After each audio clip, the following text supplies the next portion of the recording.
திரு உதயணன் அவர்களின் பாண்டிய முரசு. என்னையா போர்க்களத்துக்கு அழைத்து செல்லப் போகிறீர்கள்? வியப்பு ததும்ப கேட்டாள் மேகலை. ஆம், அங்குதான் உன்னை அழைத்து செல்லுகிறேன் என்று சாதாரணமாகச் சொன்னான் பழையன். நான் பெண் என்பதை மறந்துவிட்டீர்களா? பேதையைப் போல் கேட்டாள் மேகலை. சேர மகாராணியை பார்த்தாள் அல்லவா, அவள் பெண்தானே மேகலை என்றான் பழையன். இருவரும் ஒன்றாகிவிட முடியுமா? அவர் பெரிய ராணி அல்லவா என்று வினவினாள் மேகலை. சேரனுக்கு அவர் ராணி என்றால் எனக்கு நீ ராணி. ஒருவேளை நான் படைத்தலைவன்தானே என்கின்றாயா? சேரமன்னன் அவ்வாறு நினைக்கவில்லை தெரியுமா உனக்கு? என்னை பிடிக்கத்தான் என்னவெல்லாம் செய்கின்றான் தெரியுமா? நான் நினைக்காதே எல்லாம் ஏன் கற்பனை செய்கின்றீர்கள்? பெண் ஒருத்தி அருகில் இருந்தாலே கற்பனை ஏற்படுவதே இயல்புதான். இப்போதைய நிலையில் உங்களுக்கு கற்பனை வேறு வருகிறதா? சூழ்நிலை எதுவானால் என்ன, கற்பனைக்கு தேவை பெண்தான். சரி சரி, அந்த கதையை விடுங்கள். நான் வருவது உங்களுக்கு தொல்லையாக இருக்காதா? இருக்கும்தான். பிறகு முள்குத்துமை என்பதால் மலரை யாராவது பறிக்காமல் இருக்க முடியுமா? நீங்கள் இருக்கலாம். மன்னர்? எந்த மன்னர்? இதென்ன கேள்வி? நம் பாண்டிய மன்னரைத்தான் சொல்லுகிறேன். அவரை பற்றி உனக்கு தெரியாதா? தெரியும். ஆனால் என்ன ஆனால்? நீங்கள் அனுப்பிய பட்டுச்சீலையில் அவரை பற்றி வேறு மாறி எழுதியிருந்தீர்களே, அவரை பற்றி மட்டும்தானா? என்னை பற்றி கூடத்தான் நிரம்ப எழுதியிருந்தேன். அவற்றையும் நீ நம்பிவிட்டாயா? ஏன் அப்படியெல்லாம் பொய்யாக எழுதுகிறீர்கள்? நன்னனை குழப்பி வைக்கத்தான். அது எப்படி? நான் அனுப்பிய அந்த சீலையை எப்படியும் அவன் கையில் கிடைத்துவிடும். எப்படி? நான் அவனிடம் காட்டி இருக்காவிட்டால் காட்டும்படி செய்திருப்பேன். அதையெல்லாம் கேட்காதே மேகலை. எப்படிப்பட்ட செய்தியை எப்படி, யாருக்கு, எப்பொழுது, எதற்காக அனுப்ப வேண்டும் என்பதெல்லாம் எனக்கு தெரியும். எதையும் சரியாக அனுமானம் செய்தே காரியங்களை செய்கின்றேன். நான் அனுப்பும் சீலை முதலில் உன்னையும் உன் தந்தையையும் சினப்படுத்தும், குழப்பும். அந்த கோபத்திலும் குழப்பத்திலும் சீலையை மறைக்க நீங்கள் மறைந்து போவீர்கள். அந்த நிலையில் அது நன்னனுக்கோ அவனது ஆட்களுக்கோ தெரியும்.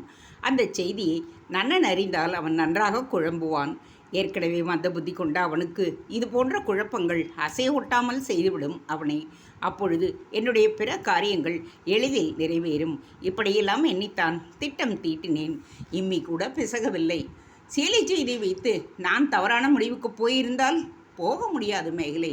உன்னை தன் கண் போல காக்கும் நிலை நன்னனுக்கு. உன்னை வைத்துத்தான் என்னை அவன் பிடிக்க முடியும். நான் பிடிபடும் முறை உன்னை அவன் எப்படியும் காப்பாற்றுவான்.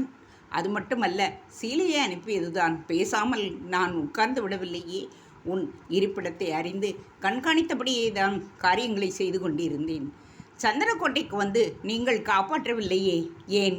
முன்பு நீயும் நானும் சந்தனக்கோட்டைக்குள் இருந்தோம். நம்மிடம் நன்னன் சிக்கினான். அவன் உயிரை கருவியாக்கி தப்பினோம். இந்த முறை நிலை வேறு. நான் சந்தனக்கோட்டைக்கு வந்து நன்னனை கூட பிடிக்க முடியாமல் போகலாம். ஆனால் முன்போல நன்னனின் உயிரை கருவியாக்கி உன்னை மீட்க முடியாது. ஏனென்றால் இந்த முறை நன்னனின் உயிரை பற்றி சேரமான் கவலைப்படவில்லை. ஆகவே சந்தனக்கோட்டைக்குள் வந்து முயல்வது என்றிருந்து தற்கொலைக்கு ஒப்பான காரியம். அதை நான் செய்ய விரும்பவில்லை. மாறாக சந்தனக்கோட்டைக்கு வெளியில் இருந்தபடியே உன்னை மீட்பது என்று தீர்மானித்தேன். கருவூருக்கு என்னை கொண்டு சென்றானே அண்ணன், அது ஏன்? அவனா கொண்டு போனான்? நான் தானே அதற்கான கட்டளையிட்டேன். நீங்களா? ஆம் மேகலை. சந்தனக்கோட்டையின் அமைப்பு பற்றி உனக்கு சரியாக தெரியாது. அது மிகவும் பயங்கரமானது. அதை வெளியே இருந்தபடியே சிதைத்து உன்னை மீட்க முடியாது. ஒரு சிதையுமின்றி உன்னை அங்கிருந்து மீட்க வேண்டும். மீட்ட பின் என்னை அடைய வேண்டும். அதற்கு ஒரு இடம் வேண்டுமல்லவா? அதற்காகத்தான் கருவூரை தேர்ந்தெடுத்தேன். ஏன்? என்னை பிடிக்க எப்படி உன்னை அவர்கள் பகடைக்காயாக பயன்படுத்தினார்களோ அதே போல உன்னை விடுவிக்கவும் அவர்களில் ஒருவனை பகடைக்காயாக பயன்படுத்துவதை தவிர வேறு வழி இல்லாமல் இருந்தது. அந்த பகடைக்காய் நன்னனை விட பெரிதாக இருந்தாலொழிய உன்னை மீட்க முடியாது என்கின்ற நிலையில், அந்த நிலையில்தான் கருவூரை பற்றிய நினைவு எனக்கு வந்தது. கருவூரின் மன்னனால் வந்த பிரச்சனை கருவூரை கொண்டே தீர்ப்பது என்று முடிவு செய்தேன். அதன் நிலையை பற்றி எனக்கு ஓரளவுக்கு தெரிவிக்கவே அதை கைப்பற்ற பணயமாக வைத்து உன்னை மீட்க கருதினேன். எப்படி கைப்பற்றினீர்கள்? டைரேஸின் மூலம். யார் அந்த அரபிக்கடல் கொள்ளைக்காரனா? யவனனா? ஆம் மேகலை, அவன் கொள்ளைக்காரன்தான். ஆனால் இப்பொழுது அவன் கொள்ளையடிப்பது சேர நாடுகளை மட்டுமே. அந்த கடலோரமே அதனால் நமக்கு நஷ்டம் எதுவும் இல்லை. அவனது உயிரை ஒரு முறை காப்பாற்றி பெரும் செல்வத்தை அடைய நான் உதவியதிலிருந்து என்னிடம் மிகவும் விசுவாசமாக இருக்கின்றான். அதுவரை லாபம்தான். அவனுக்கு செய்தி அனுப்பி கருவூரை திடீரென தாக்கி பிடிக்கச் சொன்னேன். அவன் அதை மிகவும் எளிதாக செய்தான். சேரனின் தலைநகர் ஒரு கொள்ளைக்காரன் பிடித்துக்கூடிய அளவுக்கா கேவலமான நிலையில் இருந்தது? ஆம், சேர மன்னன் சோழனுக்கு உதவி ராஜசூய யாகம் நடத்த உதவும் முயற்சியில் தன் நாட்டை பற்றி கொஞ்சம் கூட கவலைப்படவில்லை. சாதாரணமாகவே வேற்று நாட்டு படையெடுப்பில் ஈடுபடும் மன்னர்கள் தங்கள் நாட்டு காவலுக்கு பெயரளவில் படை வீரர்களை வைத்து விட்டு செல்வர். இங்கு சேரன் யானைக்கன்சே அந்த பெயரளவு காவலை கூட செய்யவில்லை. உண்மையை சொல்லப்போனால் அவனுக்கு கருவூர் வீழ்ந்தால் கூட கவலை இருந்திருக்காது என்றே சொல்லலாம். அவனது முழு கவனமும் பாண்டியர் முறியடிப்பில்தான். அதை நிறைவேற்றிய பின் தன்னால் எதுவும் செய்து கொள்ள முடியும் என்ற பெரும் நம்பிக்கை அவனுக்கு இருந்திருக்க வேண்டும். அதனால்தான் கருவூரை பலமற்ற நிலையிலேயே விட்டுவிட்டு அங்கே போயிருந்தான். அதோடு டைரியஸ் கைப்பற்றியது கூட கருவூர் அரண்மனையைத்தானே தவிர கருவூர் கோட்டையே அல்ல. திடீரென்று தாக்கிய அவனது கொள்ளைக்காரர்கள் கோட்டையில் பிரவேசித்து அரண்மனையை வளைத்து மகாராணி உட்பட அனைவரையும் சிறைப்படுத்தினர். அந்த கொள்ளையரின் பயங்கரத்தை நன்றாகவே அறிந்திருந்த சேர காவல் வீரர்கள் அவனுக்கு அடிபணிந்து விட்டனர். இந்த நிலையில்தான் நான் அங்கு சென்றேன். கோட்டையை எதுவுமே நடக்காத மாதிரி இயல்பான நிலைக்கு கொண்டு வந்து விட்டேன். மகாராணியை நான் சிறை வைத்து அச்சுறுத்தியதால் சேர காவல் வீரர்கள் எனக்கு பணிந்தனர். அதோடு தேவையான உத்தரவுகளை அவர் மூலமே சேர வீரர்களுக்கு பிறப்பித்தேன். மகாராணியின் உயிர் என் கையில் இருந்ததால் சேர வீரர்கள் எனக்கு முன்பு மட்டுமன்றி எனக்கு அப்பால் கூட நான் சொல்லியபடியே தான் நடந்து கொள்ள வேண்டியதாக ஆயிற்று. அவர்கள் மூலம்தான் சந்தனக்கோட்டையில் இருந்த நன்னனுக்கும் செய்தியை அனுப்பினேன். சந்தனக்கோட்டையை காக்க டைரியஸ் அங்கு நெருங்குவதால் உன்னை கருவூர் அரண்மனைக்கு கொண்டு வந்து விடும்படி கருவூர் ஒற்றர் தலைவன் சஞ்சயனை கொண்டு ஓலையை அனுப்பினேன். அந்த செய்தியை நன்னன் நம்புவதற்காக சஞ்சயன் மூலமாகவே ராஜமுத்திரையை பற்றிய செய்தியை அறிந்து அதையும் பயன்படுத்தி கொண்டேன். சந்தனக்கோட்டையை அடுத்த சேரர்களின் காவல் படை மலை சிகரத்திலும் உரிய முன்னேற்பாடுகளை நான் செய்து வைத்தேன். குழம்பி கிடந்த மந்த புத்தி படைத்த நன்னன் அனைத்தையும் நம்பிவிட்டான். டைரியஸுக்கு பயந்து உடனடியாக உன்னை அழைத்து கொண்டு கருவூருக்கு புறப்பட்டு விட்டான். பிறகு நடந்தது எல்லாம் உனக்கே தெரியும். நம் இருவரையும் சிறைப்படுத்தி சந்தனக்கோட்டை இனியும் இருக்க வேண்டாம் என்றுதான் அதை அழித்து விடும்படி டைரியஸிடம் சொல்லி இருக்கின்றேன். டைரியஸ் இனியும் உங்கள் சொற்படி நடப்பானா? ஏன் நடக்க மாட்டான்? அவனுக்கு தான் ஊதியத்திற்கு அடிக்கடி ஏற்பாடு செய்கின்றேனே. ஊதியமா? ஆம், முன்பு படியூரில் அளித்தேன். இப்பொழுது கருவூர் களஞ்சியத்தில் இருந்ததையெல்லாம் கொடுத்திருக்கின்றேன். போதாதா? அவன் இனி உதவவில்லை என்றாலும் கூட எனக்கு கவலை இல்லை. நீதான் என்னுடன் இருக்கின்றாயே. இப்பொழுது புரிந்து கொண்டீர்களா? எதை? ஆற்றங்கரை மாளிகையில் இருந்தபோது நீங்கள் நீராடப் போவதாக சொன்னீர்களே. ஆம், சொன்னேன். நானும் கூட வரட்டுமா என்று கேட்டேன் அல்லவா? ஆம், நீங்கள் சரி என்று சொல்லியிருந்தால் நானும் வந்திருப்பேன். இந்த தகடூரி எண்ணியும் என்னை பிடித்திருக்க முடியாது. அதனால் நான் உங்களுடனேயே இருப்பதுதான் எனக்கு நல்லது. அப்படியானால் சரி. அதோ பார், காவிரியின் உல்லாச ஓட்டம் நேரம் இரவு நேரம். எனக்கு நீராட வேண்டும் போல் இருக்கிறது. இனி இந்த முறை என்னுடன் நீ வந்துவிடலாமல்லவா? ஆனால் எனக்கு மாற்று உடைகள் இல்லையே. யார் சொன்னது என்று கேட்ட பழையன் தன் விரல்களை வாயில் விட்டு ஒரு விதமான ஒலியை எழுப்பினான். அடுத்து சில நிமிடங்களிலேயே தனி புரவி ஒன்று மூட்டை ஒன்றை தாங்கியபடி அவனிடம் வந்து நின்றது. இதெப்படி இவ்வளவு முன்னேற்பாடாக செய்திருக்கிறீர்கள்? ஆற்றங்கரை மாளிகையில் வேண்டிய ஆபரணங்கள் இருந்தனவே, அவற்றில் சிலவற்றை எடுத்துக்கொண்டேன். நீ ஒரு புறவியிலும் நான் ஒரு புறவியிலும் பயணம் செய்ய வேண்டும் என்றுதான் முதலில் நினைத்தேன். பிறகு சரிப்பட்டு வராது என்று அந்த எண்ணத்தை விட்டுவிட்டு அந்த இரண்டாவது புறவியில் ஆபரணங்களையும் உணவுப் பொருட்களையும் ஏற்றி அனுப்பும்படி டைரியஸிடம் சொன்னேன். நாம் புறப்பட்ட கொஞ்ச நேரத்திலேயே அவள் நம்மையும் பின்பற்றி வந்துவிட்டது. அது எப்படி?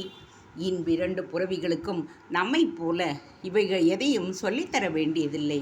அந்த அளவிற்கு ஏற்கனவே பழக்கப்பட்டவை, குறிப்பறிந்து நடக்கக்கூடியவை. எனது 2 கண்கள் என்று வைத்துக்கொள்ளேன். இவற்றின் பெயர் என்ன தெரியுமா? நாம் பயணம் செய்யும் இந்த புறவியின் பெயர் புயல். ஆண் புறவி புயலை போல் செல்லும். அதோ மூட்டையை சுமந்து நிற்கின்றதே, அதனுடைய பெயர் தென்றல். அதன் மீது சவாரி செய்வதே தனி இன்பம் தெரியுமா? நல்ல ஆள் புரவி நீங்கள். உன்னை ஏன் விட்டுவிட்டாய்? நீயும் நல்ல போக்கிரிதான். போக்கிரியா? நல்ல போக்கிரி என்று தானே சொன்னேன். சரி சரி, தாமதிக்காதே, வா.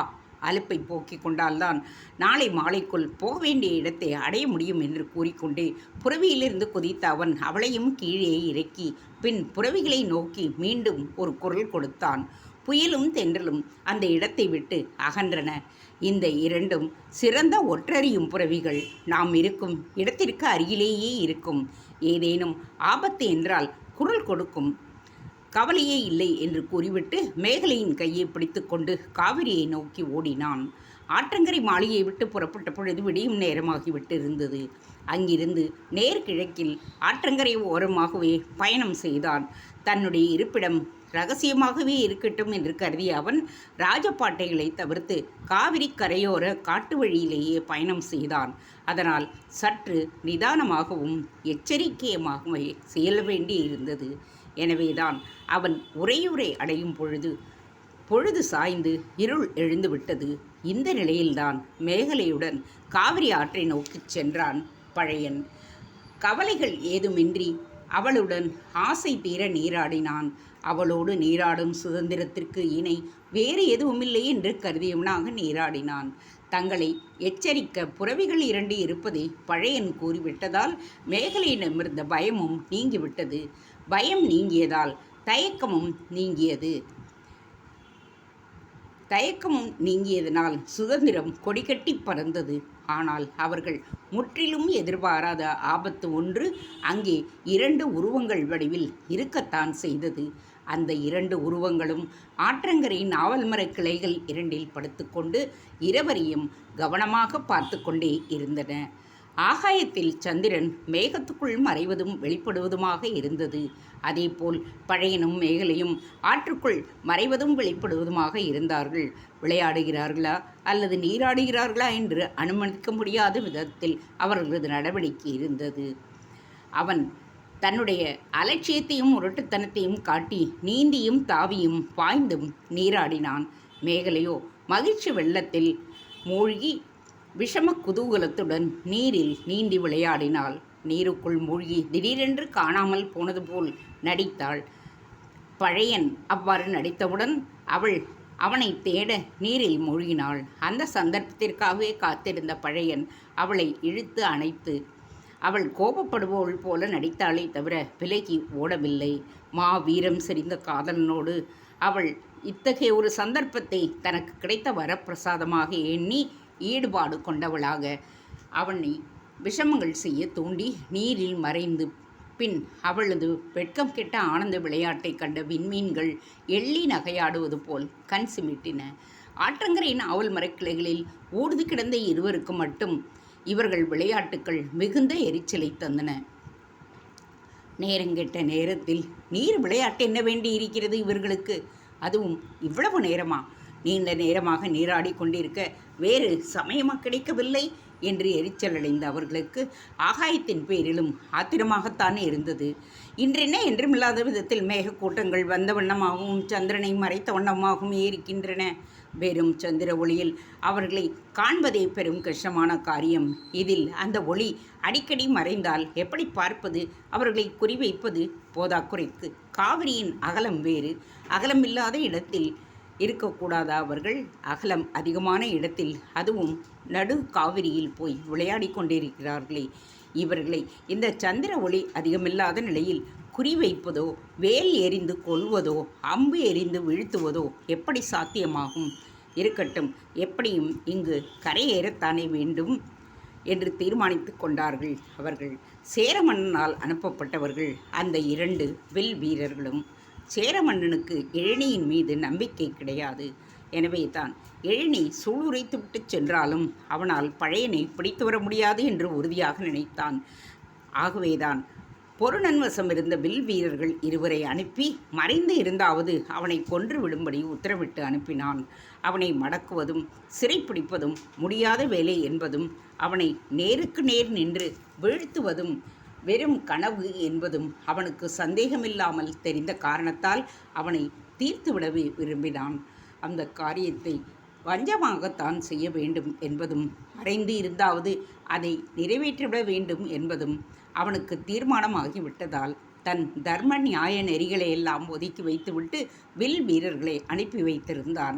அவர்கள் ஆண்பொருணை நதிக்கரை மாளிகைக்கு வந்து விஷயம் அறிந்த பின் பழையன் போன பாதையில் அவனை பின்தொடர்ந்தனர். அவனுடைய பயணம் ராஜபாட்டியில் இருக்கும் என்று எதிர்பார்த்து அவர்கள் அம்பெய்து அவனை கொன்று விடுவது என்று நினைத்தனர். ஆனால் அவனோ ராஜபாட்டையை தவிர்த்துவிட்டு காட்டு வழி பயண வழியாக மேற்கொண்டதால் அவனை பின்தொடர்ந்து செல்வதும் அவர்களுக்கு எளிதான காரியமாக இல்லை. எனவே தகுந்த சந்தர்ப்பத்தை எதிர்பார்த்தவர்களாக அவர்கள் அறியாத வண்ணம் பின்தொடர்ந்து சென்றனர். உறையூர் அருகே பழையனும் மேகலையும் நீராடச் சென்றதை கண்ட பின்புதான் தாங்கள் எதிர்பார்த்த சந்தர்ப்பம் கிடைத்தது என்று எண்ணி மகிழ்ந்த அவர்கள் கரையோர நாவல் மரத்தில் ஏறி நீராடும் பழையனையும் மேகலையும் தீர்த்து விடுகின்ற எண்ணத்தில் வில்லில் நாணேற்றினார்கள். அந்த வாய்ப்பும் கைகூடாது. மேகங்கள் அடிக்கடி நகர்ந்து நிலவை மறைத்து கொண்டு இருளாக்கியபடி இருந்தன. மேகலையும் பழையனும் நீச்சலில் வல்லவர்களாகவும் இருந்தபடியால் கரையோரமாக நீராடாமல் ஆற்றின் நடுவிற்கே சென்று விட்டார்கள். அதனால் வில் வீரர்களுக்கு அது பெரும் இடைஞ்சலாக இருந்தது. எனவே சரி, எப்படியானாலும் கரை ஏறித்தானே ஆக வேண்டும், அப்போது பார்த்து கொள்ளலாம் என்கின்ற தீர்மானத்துடன் மரக்கிளைகளில் காத்து கிடந்தார்கள். ஆனால் இந்த தீர்மானத்தையோ ஆபத்தையோ அறியாத நிலையில் உல்லாசத்தின் படிகளில் பழையனும் மேகலையும் ஏறிய வண்ணமே இருந்தார்கள். மேகனும் சந்திரனும் மறைந்து மறைந்து தோன்றி இருளையும் ஒளியையும் மாறி மாறி தந்து கொண்டு இருந்தாலும் இருள் சூழ்ந்த நேரம் அதிகமாக இருந்ததால் தனிமை கொடுத்த சுதந்திரத்தில் அவர்கள் விஷமங்களை செய்து செய்து பழக்கப்பட்ட ஆண்களால் தான் அது முடியும். ஆனாலும் அதுவரை அவற்றை அனுபவித்து அறியாததால் புதியதாகவும் இருந்ததால் மேகலை சங்கடமாக இருந்தாள். இப்படியெல்லாம் இவர் செய்யலாமா என்று நினைத்த அவள் இப்படியும் அவள் செய்யலாமே என்று நினைத்து கொண்டாள். பெண்ணிடம் உள்ள நாணமும் தயக்கமும் அச்சமும் விலகுவது அவள் தன் நிலையை மறப்பதில்தான் முடியும் என்பது. அப்படி அவள் தன் நிலையை மறப்பது ஆபத்தாக முடியும் என்பதையும் அவன் உணர்ந்தான். அவன் இன்னும் தன்னுடைய கிறக்கத்தில் இருந்து மீளாததால் ஆற்று நீரில் படுத்திருப்பது போல் நீந்தி கொண்டே இருந்த இலையில் மின்னல்கள் வேறு தோண்டிக் கொண்டிருக்கின்றன என்றான். நீரை தன் கைகளால் தட்டி தெரித்த அவள் எப்பொழுதும் போலவே என்றால் காற்றில் குளிர்ச்சி சேர்ந்திருக்கிறது. மழை வருவதற்கான அறிகுறிகள் இவை. உனக்கு இது தெரியவில்லையா என்று கேட்டான். அவள் பதில் பேசாமல் இருந்தாள். மழை வருவதற்குள் நாம் கரையேறி விடுவது நல்லது. மழை ஒருவேளை அதிகமாகிவிட்டால் ஆற்றில் வெள்ளப்பெருக்கு ஏற்பட்டுவிடும். அது அபாயமானது. எனவே மேலேறி விடலாம், வா என்று சொன்னான் அவன். ஏன், இன்னும் கொஞ்ச நேரம் இருக்கலாமே என்றாள் அவள். போதும் மேகலை, அதிக நேரம் நீரில் இருந்து விட்டோம். உடல் விரைக்கும் நிலைக்கு போக வேண்டாம். அதோடு நாம் போக வேண்டிய இடத்தை அடையும் வரை ஆபத்திற்குரியவர்கள்தான் நீங்கள் தானே இருக்கிறீர்களே. ஆபத்தை பற்றி நான் ஏன் அஞ்ச வேண்டும்? கவலையற்று பெண் ஒருத்தி அலட்சியமாக பேசுவது போல் பேசினாள் மேகலை. நான் இருப்பதே ஒரு ஆபத்து தான் மேகலை. நான் உயிரோடும் சுதந்திரமாகவும் இருப்பதே ஆபத்தாக எதிரிகள் கருதுகிறார்கள். ஆகவே ஆபத்து என்னை எப்பொழுதும் சூழ்ந்தபடிதானே இருக்கிறது. அதைத்தான் நீங்கள் சமாளித்து விடுவீர்களே. எப்பொழுதுமே அப்படி சொல்லிவிட முடியாது மேகலை. புலன்களால் காணவோ உணரவோ முடியாத ஆபத்தை நாம் எதிர்ப்பது முடியாத காரியம். அவற்றை முறியடிக்க முடியாது. அதேபோல் நம் முதுகுப்புறம் வரும் ஆபத்துக்களை நாம் உணர முடியாமலும் போகலாம். அதோடு நம்முடைய அடிப்படை பண்புகளை நாம் மறந்து விடுவது நல்லதல்ல. அவனுடைய இந்த கடைசி வார்த்தைகள் அவளை ஊசி குத்துவது போல் குத்தி எதையோ உணர்த்தியது. பழையன் அதன் தொடர்ச்சியாக, நாளை காலை நாம் இருக்க வேண்டிய இடம் பாண்டியரின் பாசறை என்பதை நினைவில் வைத்துக்கொள். கணக்கற்ற எதிரிகளை நாளை சந்திக்க வேண்டிய நிலையில் உள்ள ஒரு படைத்தலைவன் இப்படி பொழுதை வீணடிக்கலாமா சொல்? எனது சிந்தனைகள் மாறிவிட்டன மேகலை. ஆகாயத்தில் மேகங்கள் அதிகமாவதை பற்றி சொன்னேனே, அப்படி சொல்லும் பொழுது போர் மேகங்கள் தான் என்னுடைய நினைவிற்கு வந்தன. மின்னல்கள் தோன்றி தோன்றி மறைவதாக சொன்னேனே, அந்த மின்னல்கள் நமக்கு உண்டாகக்கூடிய ஆபத்துக்களைத்தான் நினைவுபடுத்தின. வரப்போகும் மழையை பற்றியும் வெள்ளப்பெருக்கம் பற்றியும் போரின் விளைவுகளை எனக்கு உணர்த்துகின்றன. காவிரியின் வெள்ளம் வேகமானது, ஆபத்தானது. சேர சோழரின் தன்மையும் தற்பொழுது அப்படித்தான். அதிலிருந்து காத்து கொள்ள முன்னெச்சரிக்கை நடவடிக்கைகளை எடுக்க வேண்டும். மேகலை, நான் இருப்பது அவசியம் என்று தெரிந்தும் கூட நீ கடத்தப்பட்டாள் என்பதை அறிந்தும் உடனே போய் என் சகோதரியை மீட்டுவிட்டு வா. இது என் மானப்பிரச்சினை என்றார் மன்னர். போரின் நிலையை சொல்லி நான் தயங்கி நின்ற பொழுது இது அரச கட்டளை, இதை மீறினால் தண்டனையை அடைய வேண்டி வரும் என்றார். உன்னால் முடியாது என்றால் போய் என் சகோதரியை நானே மீட்டு வருகிறேன் என்று புறப்பட்டார். அதன் பின்புதான் நான் புறப்பட்டேன். ஓர் வணிகர் மகளை, தன் நாட்டின் ஒரு குடிமகளை தன் சகோதரியாகவும் படைத்தலைவனை தன் நண்பனாகவும் கருதும் மன்னனை நீ வேறு எங்காவது பார்த்திருக்கின்றாயா, கேட்டிருக்கின்றாரா? பழையன் காதலிக்கின்றான் என்று தெரிந்ததும் உன்னை கடத்த ஆணையிடும் சேரனும் ஒரு மன்னன்தான். பழையனின் காதலிக்கு ஆபத்து என்று தெரிந்ததும் போர் நிலையை பற்றி கூட கவலைப்படாமல் அதை மான பிரச்சனையாக கருதி தானே முற்பட முன்வந்த செழியனும் ஒரு மன்னன்தான். இருவருக்கும் எவ்வளவு வித்தியாசம்! இத்தகையதொரு மன்னனை சரித்திரத்தில் எப்பொழுதாவது ஒரு முறைதான் கிடைக்கின்றான். இவனது பாட்டனார் கூட மாபெரும் மனிதர்தான். நீதி செத்துவிட்டது என்று தெரிந்ததுமே தன்னை அறக்கூற்றுவனுக்கு அர்ப்பணித்து கொண்ட மகோன்னதமான மன்னர்தான் அவர். ஆனாலும் கோவலன் கொலையுண்ட ஒரு பிழையை அவர் செய்துவிட்டார் என்ற கரை அவர் சரித்திரத்தில் படிந்துவிட்டது. அப்படி ஒரு கரையை குறையே இன்றி பளிச்சென்று விளங்கும் மன்னன் மிக பெரும் எதிரிகளுக்கு முன்னால் நின்று கொண்டிருக்கின்றார். தன்னை சிறுவன் என்று எழுந்த சின்ன மனிதர்களின் பெரும் படைகளுக்கு முன்னால் அபிமன்யுவைப் போல் நிற்கின்றார். அவருக்கு வெற்றியை ஈட்டித் தர வேண்டியது என்னுடைய கடமை அல்லவா? அதற்கு உதவ வேண்டியது உன் வேலை அல்லவா? மன்னனை பற்றிய பழையன் விவரிக்கத் தொடங்கிய பொழுதே தன் உணர்வுகளில் இருந்து முற்றிலும் விடுபட்ட மேகலை அந்த மன்னனின் பண்பை எண்ணி பூரிப்பு அடைந்தாள். உணர்ச்சி வசப்பட்டாள். ஆனந்த கண்ணீர் உகுத்தாள். தவறு செய்து விட்டவளைப் போல் உணர்ந்து வேதனை கண்ணீரையும் பெருக்கினாள். ஆனாலும் கண்ணீரிலே மீன் அழுதால் அந்த கண்ணீரே எப்படி அறிய முடியாதோ அதுபோலதான் மேகலை கண்ணீரை பெருக்கிய இடம் தண்ணீராக இருந்ததால் அதை பழையனால் அறிய முடியவில்லை. என்னை மன்னித்து விடுங்கள், தாமதிக்க வேண்டாம், உடனே புறப்படுங்கள் என்றாள். போக வேண்டிய அவசியத்தை அவள் உணர்ந்து கொண்டாள். பிறகு இருவரும் நீந்தி கரையை நெருங்க இந்த நேரத்தில் பழையனின் புரவி புயல் இடி போல் கனைத்தது. அது மட்டுமல்ல, ஆற்று நீரில் பாய்ந்து குதிக்கவும் செய்தது. அது குதித்த இடத்தை கவனித்த பழையன் மறுகணவை மேகலை வாயுப்படி என்று கூவி அவளது கரத்தை பிடித்து இழுத்து கொண்டு நீரில் ஆழ்ந்து விட்டான்.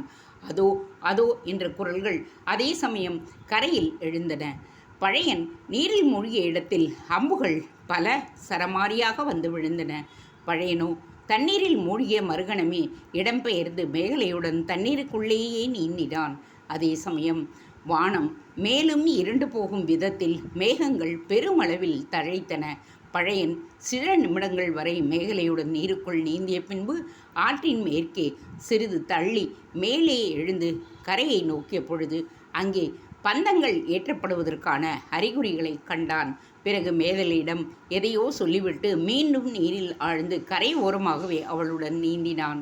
இருவரும் முதலில் ஆற்றில் இறங்கிய இடத்திற்கு மேற்கில் கரையேறினார்கள்.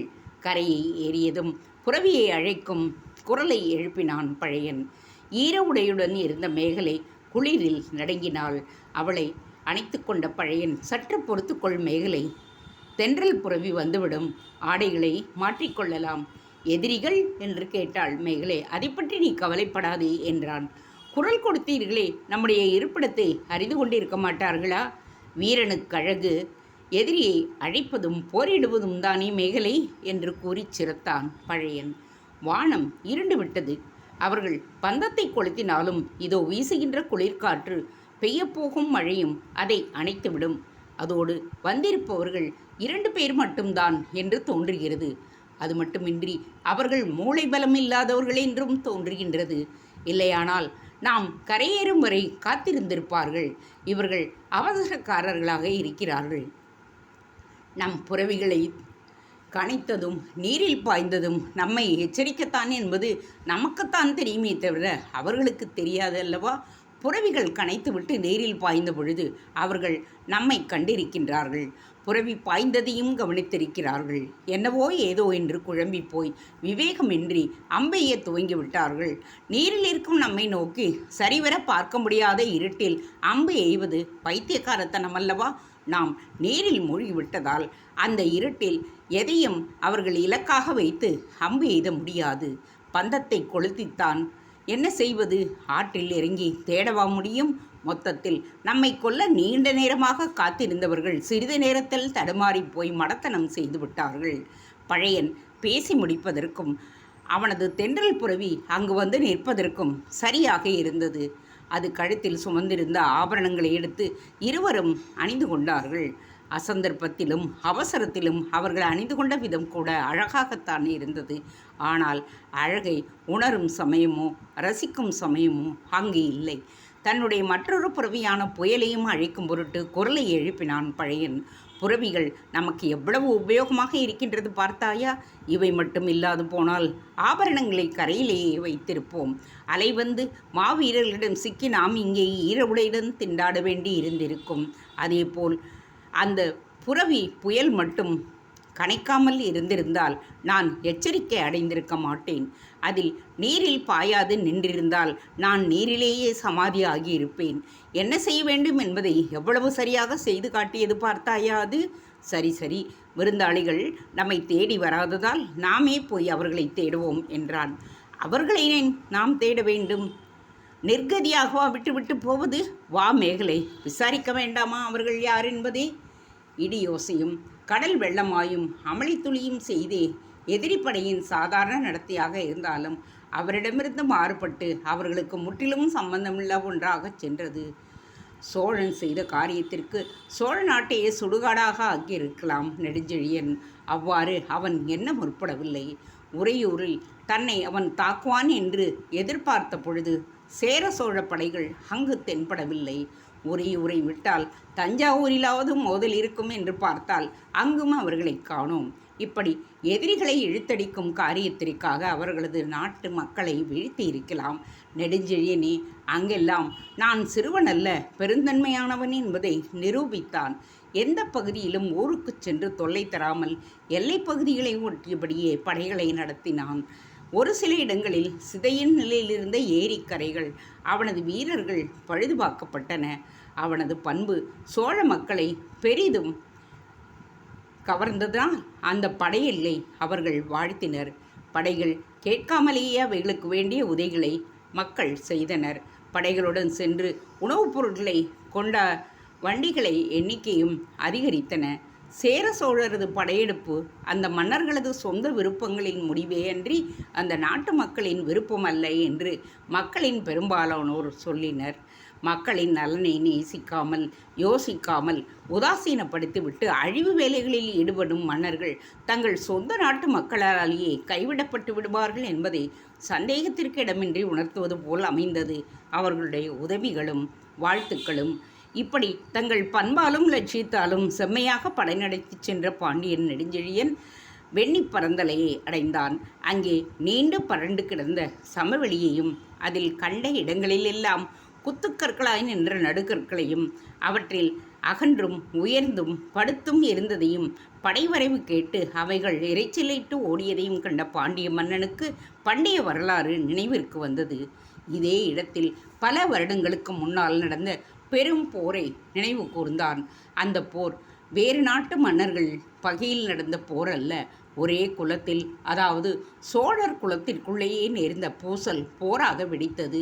பங்காளிகளுக்குள் நடந்த பாரத போர் போல சோழ தாயாதிகளுக்குள்ளும் நடந்தது அந்த போர். அதில் சோழரது ஒரு அணிக்கு பாண்டியர்களும் சேரர்களது துணை புரிந்து தோற்று ஓடினார்கள்.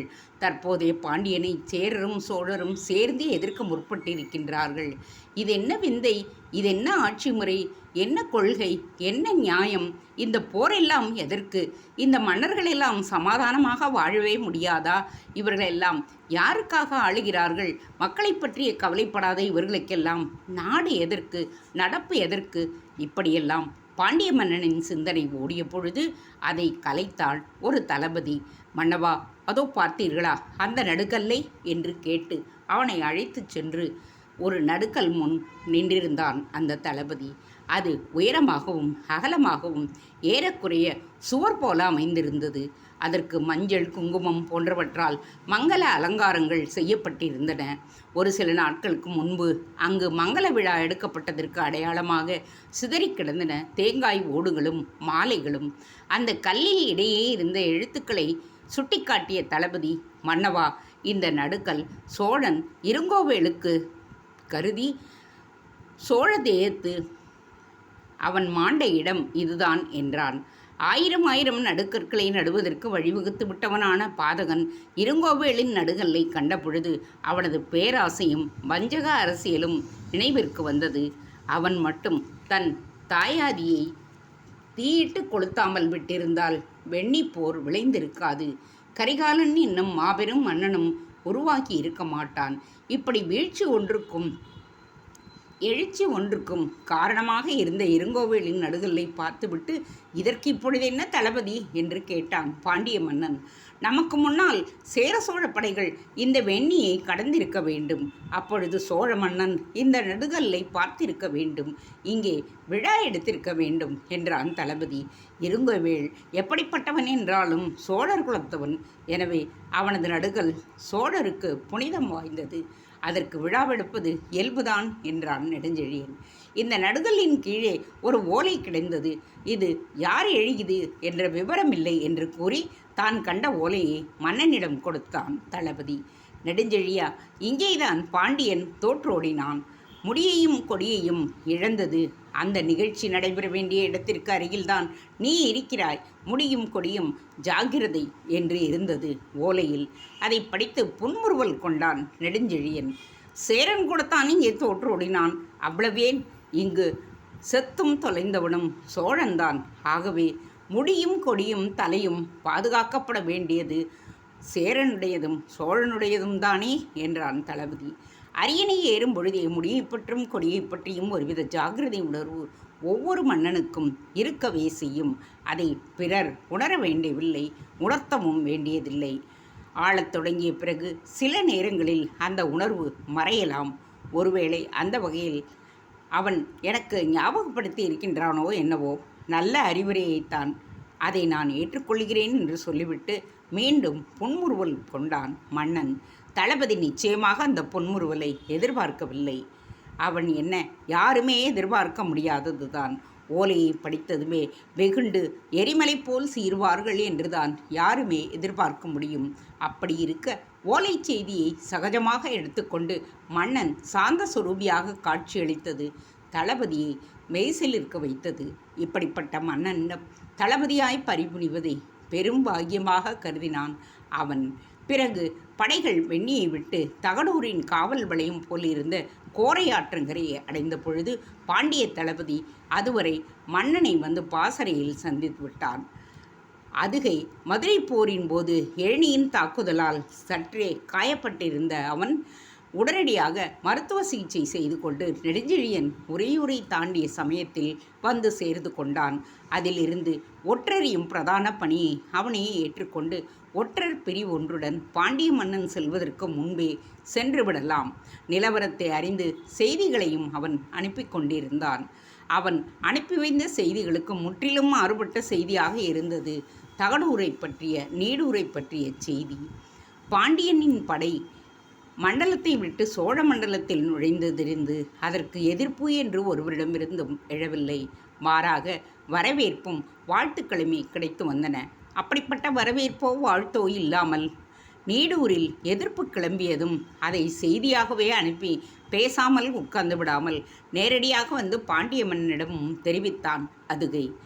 எவ்வி நம்மை காரணம் என்ன தளபதி என்று எந்தவிதமான படபடப்பும் இல்லாமல் கேட்டான் பாண்டிய மன்னன். சேர சோழரின் அணியில் ஒருவனாகிவிட்டதுதான் காரணம் மன்னவா. தனிப்பட்ட முறையில் வேறு எந்த காரணமும் இல்லை என்றான் அதுகை. இந்த நீடூர் மிகச் சிறியதொரு பட்டினம். இதை காக்க கோட்டை ஒன்று கூட இல்லை. அப்படி இருக்க நம்மை எதிர்க்க எவ்வி துணிந்து இருக்கின்றான் என்றால் அது பாராட்ட தகுந்த விஷயம் அல்லவா என்று கேட்டான் பாண்டியரின் தலைவன். தேங்க்ஸ் ஃபார் வாட்சிங். Please subscribe.